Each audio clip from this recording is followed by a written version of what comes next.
I started Knitty City in 2006. I went on to a knitting website, and it was a true community on the internet. And at that point I felt like, hey, I could start a business like that. The community aspect is very, very important. I don't think that when I started the store I was thinking about the yarn.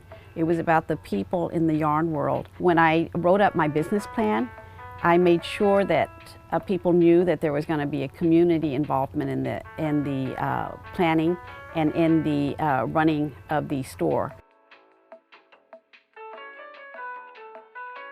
We have a very, very enthusiastic customer base who come here very regularly. They're here, many of them are here every day. When I first opened the store, I thought people would come to the store, buy their yarn, and leave. But what happened was people started to come here on a regular basis. They would not only come here once a week, they would come like every day. So it was just kind of interesting how people kind of made this into a community themselves without too much input from me. Their enthusiasm for the craft itself, for the yarn, for the community, for the conversation. I'm also surprised by their loyalty and their interest in passing this along to just about everybody.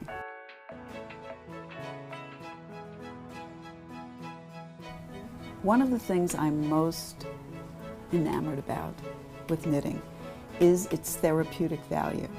Maybe it was just the repetitiveness of the action getting it done. I think it's so relaxing. I remember we had 3 classes. My second class, I came here actually with a headache. And by the time we started working, before you knew it, my headache was gone. It's extremely, extremely relaxing. I have taught in hospitals. I have taught among people who have chronic illnesses. And the reason why you get hired to teach in those communities is because it is well known that knitting, once you master it at any rate, once you get it, has a real therapeutic value. It is the repetition, it is the yarn, it is the community. There are many aspects of it. The very nature of knitting crosses generational lines. You have to learn from somebody. And if you're very young, you therefore have to learn from somebody older. Very often it's a relative. I learned from my aunt. People learn from their parents, from their grandparents, from a friend, from somebody. That person has to be older, usually. And therefore we are starting to cross generational lines just by virtue of passing something down. The younger people are leading people back into knitting, but generally it's the older people who have the time to knit or the desire. This is a hands-on craft, and it's really nice to be taught by someone who can lead you and guide you. You can watch a YouTube video, but it's not the same. As a teacher, the thing that I really think I respond to the most with teaching somebody to knit is there's this moment where they're starting to get it. They got it, they see it, and there's always the same reaction. They go, wow.